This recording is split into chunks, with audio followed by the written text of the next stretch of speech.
انسان کا جو اخروی انجام ہوتا ہے، آخرت میں انسان کا جو انجام ہونے والا ہے، وہ قیامت کے قائم ہونے سے پہلے انسان کی خبر بتا دیتی ہے کہ اس کا بیڑا پار ہونے والا ہے، یا پھر یہ کہ یہ بری طرح پھنسنے والا ہے، اس کا شمار صالحین میں ہوگا یا پھر اس کا شمار فاسقین میں ہوگا، یہ کل روز قیامت جنتیوں میں سے ہوگا یا کل روز قیامت جہنمیوں میں سے ہوگا، یہ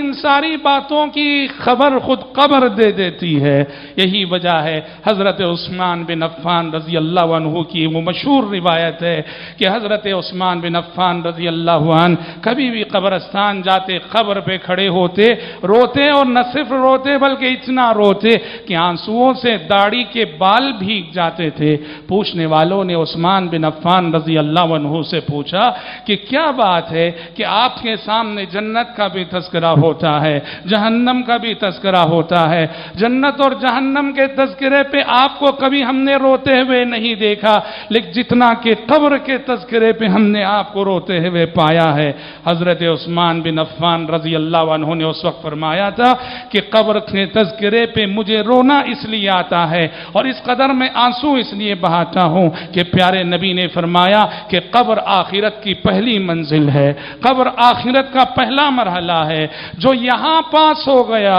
جس کا بیڑا یہاں پار ہو گیا، تو اس کے لیے بعد کے سارے مراحل آسان ہیں، حساب بھی آسان ہے، کتاب بھی آسان ہے، حشر و نشر بھی آسان ہے، پل صراط کا سفر بھی آسان ہے۔ اور جو قبر کے اس مرحلے میں پھنس جائے، جو یہاں جواب نہ دے سکے، تو آنے والے مرحلے تو اس کے حق میں اور زیادہ مشکل ہوں گے۔ حضرات، آپ پیارے نبی صلی اللہ علیہ وسلم کی احادیث کا مطالعہ کیجئے۔ پیارے نبی صلی اللہ علیہ وسلم دنیا کی بے ثباتی کو سمجھانے کے لیے اور آنے والی آخرت کی یاد دہانی کے لیے اکثر اوقات میں مجلسوں میں پیارے نبی حضرات صحابہ اکرام رضوان اللہ علیہم اجمعین کے سامنے عذاب قبر کا تذکرہ فرماتے تھے، قبر کے مرحلے کا تذکرہ فرماتے تھے۔ صحابی رسول فرماتے ہیں، ایک مرتبہ بقیع کے قبرستان میں آپ بیٹھے ہو تشریف فرما تھے، ایک جنازہ لایا گیا تھا، قبر تیار نہیں ہوئی تھی، قبر تیار ہو رہی تھی،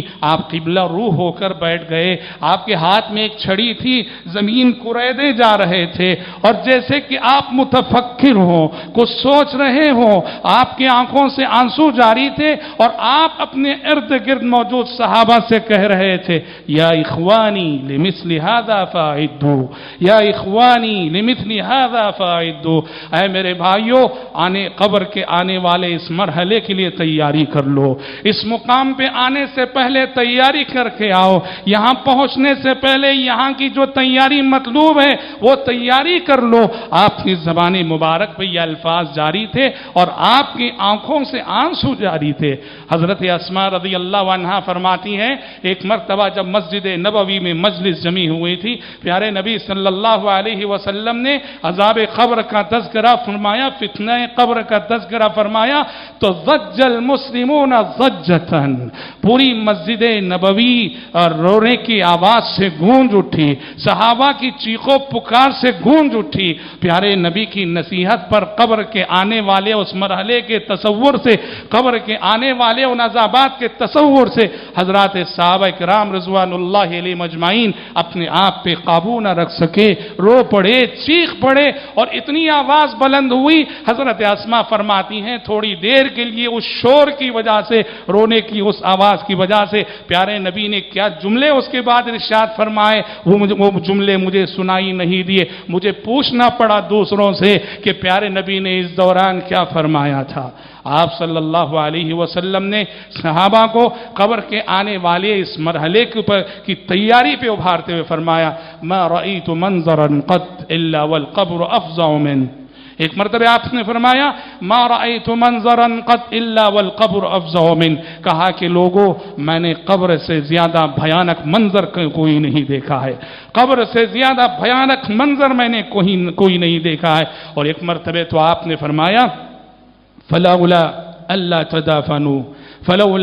تدافنوا لدعوت الله أن يسمعكم من عذاب القبر الذي أسمع منه، کہا کہ اگر اس بات کا اندیشہ نہ ہوتا کہ تم اپنے مردوں کو دفن کرنا چھوڑ دو گے تو میں اللہ سے دعا کرتا کہ عذاب قبر کی جو آوازیں میں سنا کرتا ہوں میں اللہ سے دعا کرتا کہ وہ آوازیں تمہیں بھی سنائے. لیکن مسئلہ یہ ہے اگر میں دعا کر دوں عذاب قبر کی یہ چیخ و پکار تم سن لو گے, کل اپنے کسی بھی عزیز اور رشتہ دار کو زمین میں دفن نہیں کرو گے. اس لیے آپ صلی اللہ علیہ وسلم نے یہ دعا نہیں کی. گویا نبی ہونے کی حیثیت سے, رسول ہونے کی حیثیت سے عذاب قبر کی بعض آوازیں اللہ رب العالمین پیارے نبی صلی اللہ علیہ وسلم کو سنایا کرتا تھا.